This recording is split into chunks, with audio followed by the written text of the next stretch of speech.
It's been 61 years since this old Chevy C10 rolled off the line, bright-eyed, ready for the world. Back then, America was a different place. We were looking up at the stars, putting a man on the moon, dreaming big, building bigger. And this truck, it got to work.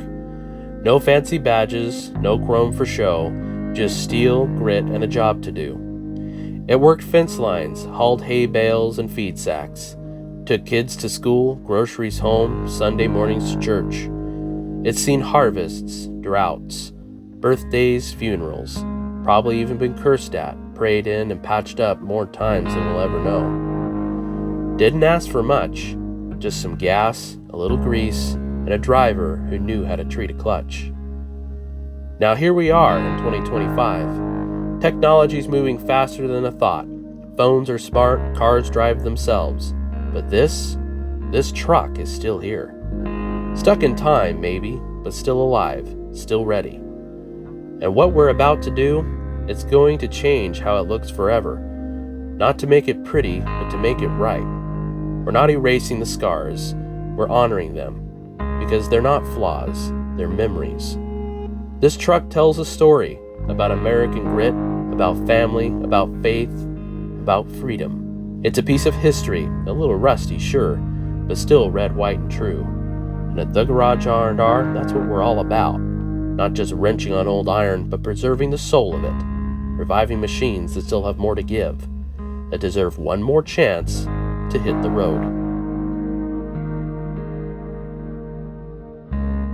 So we're finally going to begin painting this side of the truck. I know that might not be the most popular thing to do with a patina truck, but trust me, it needs to be done. This passenger side of the truck has already had work done to it prior to me. Someone else had started a restoration process on it, and they didn't get that far. So today, we're going to begin finishing that project. Once we get this side painted and it looks somewhat brand new, that along with the door and the hood, we're going to be re-patinaing this entire side and the hood to match that of the driver's side. Since the driver's side has that really good patina, the patina that everybody's always looking for, and this passenger side looks more like someone got a rattle can and spray painted it white and then got little paint blotches everywhere, we're gonna remedy that. We've already got the dent out of this front end here, but we won't be doing anything to this fender or this section of the truck. We're gonna leave those because the paint that I was able to get is 0.06% different than what's on the truck right now. So that's not very much of a difference. So hopefully after we get it repatinaed, it'll look just like it was supposed to after sitting in a barn for who knows how long.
So what I'm currently working on is I'm trying to get the metal and the paint to be flush. A nice, smooth surface with little to no mishaps. Now, it's not going to be 100% perfect. And here's why. Over the 61 years of this truck's life, it's gotten dents, dings, rust, patina. And right now, what we're trying to do is we're trying to preserve that patina. Because this side of the truck was obviously worked on prior to it arriving here at the garage, we're trying to bring back what this truck would have looked like if it hadn't been disrupted on this side. Much like the driver's side of the truck where it's all patinaed out, that's all original. That's from it being used, sitting out in the sun, people rubbing up against it when having a cold drink on the tailgate. That is what we're trying to preserve and bring back on this side of the truck. Emulate, reproduce. That also means that all of these dents throughout the side of the truck and even on the bed here, I won't be removing. Now, the right way to do this is to go through the entire side of the bed, replace every single bit that needs to be replaced, go through and get every single dent out, make it look pristine, paint it, shine it up, perfect paint job. But that's not what we're going through. We're going for organized chaos on this old truck to preserve its age, the era it came from, and the work that it's done over the 61 years of its life. We don't want to disrespect the long road it's had before reaching the garage. So it's going to take a little bit of work to get it to look completely correct, but that's why the dents are getting left and why there might be a little bit of rust that still pokes through in places.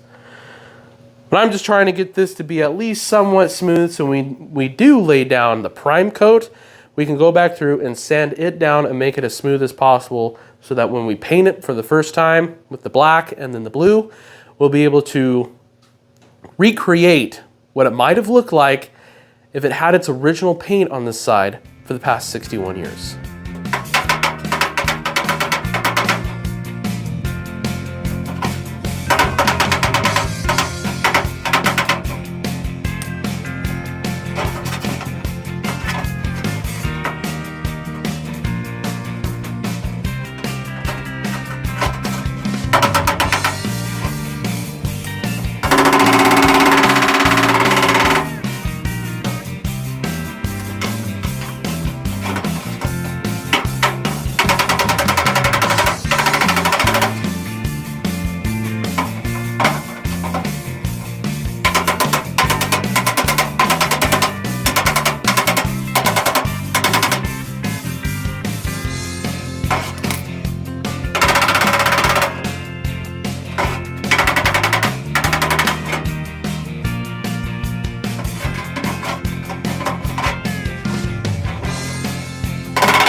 So what I just did was just a little bit of dolling up. Nothing serious. We're not taking every single dent out of it.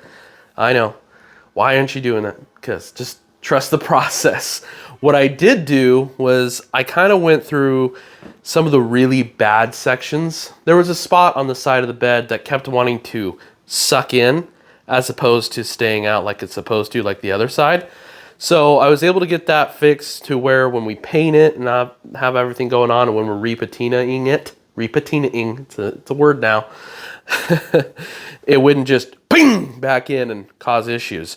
So I did that same thing over here on this back corner panel where that bumper, I don't know if you remember when we fixed the bumper, we also had to fix the side of the bed where it had gotten really in from someone backing into it. Happens, you know. And then that other dent where I got the bar behind, that right there was like some Superman with his thumb went into the metal. So that had to go. That was going to cause problems later on. So yeah, it's still dented, but it's character. It's a memory. It's a story that's being told, and we don't want to disrupt that at all. And so after we repaint this, we're going to go over and patina it, patinaing, and using all of those dents, because I want this to look like it's been there for 61 years. Like I said, like it's been through the rust, it's been through the grime, it's been through the days, it's been through the night, rain, rust, everything.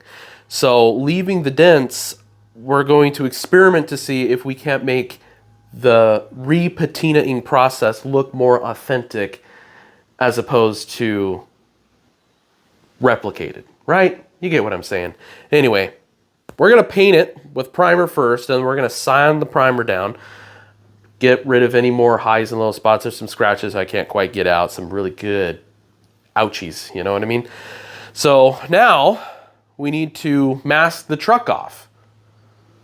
So right now I'm just going to mask off this back, the bed. You know, we're not going to do the door yet. We're not going to worry about the hood yet. We'll have to wait to do those probably later on down the road, another video or something. But right now, let's just focus on the bed, since that is the biggest surface area that looks the worst. Right? Okay. So let me go grab some tape and let's get to taping this thing up.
The truck is now forever changed.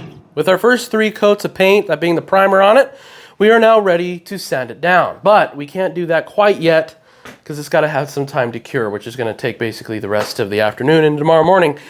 So that means you'll have to wait for that in the next video. The next video, I think we'll go through, sand this all back down, and hopefully get our first layer of black primer paint on to match that of the door and all the other spots where there's primer showing. I can't believe that the primer of yesteryear shined up. Isn't that neat? So we have to replicate that, and like I said, we're doing an experiment here. We're experimenting. This is all just kind of flying by the seat of our pants. The correct way to do this is to get every dent out of it and make it nice. Like, don't do what I'm doing here. Okay? You should be going through, getting the dents out, getting something similar to Bondo to glaze over it to smooth it out, and then, you know, doing the whole paint process. Right now, we're just kind of, we're trying to keep the age. We're trying to keep the story alive. We're trying to keep the wear, the tear, the rust, the dust, the busted knuckles and pain and sorrow. Anyway, stuff like this, like the crack here in the fender and the weird little dents here and there. That's all character that speaks to the soul of this old truck. And we don't want to take that away. We don't want to try to encapsulate that, save it, bring it back any way we can. Now we're finishing a project that it was started before us here at the garage. This side had been sanded down, the hood had been sanded down. There was things going on this truck that started pointing more and more to that someone else was trying to restore this truck. That is evidence right here. There's just this big old scratch of a grinding wheel on this. Never use power tools when you're doing this kind of stuff. It's always better to do it by hand because you can really goober your stuff up, okay? Anyway, I'll see you guys all right back here in the next video, and we will have more paint fun. Hopefully have some blue or some black at least shot on the truck, and maybe starting on the door and the hood. Anyway, see you next time.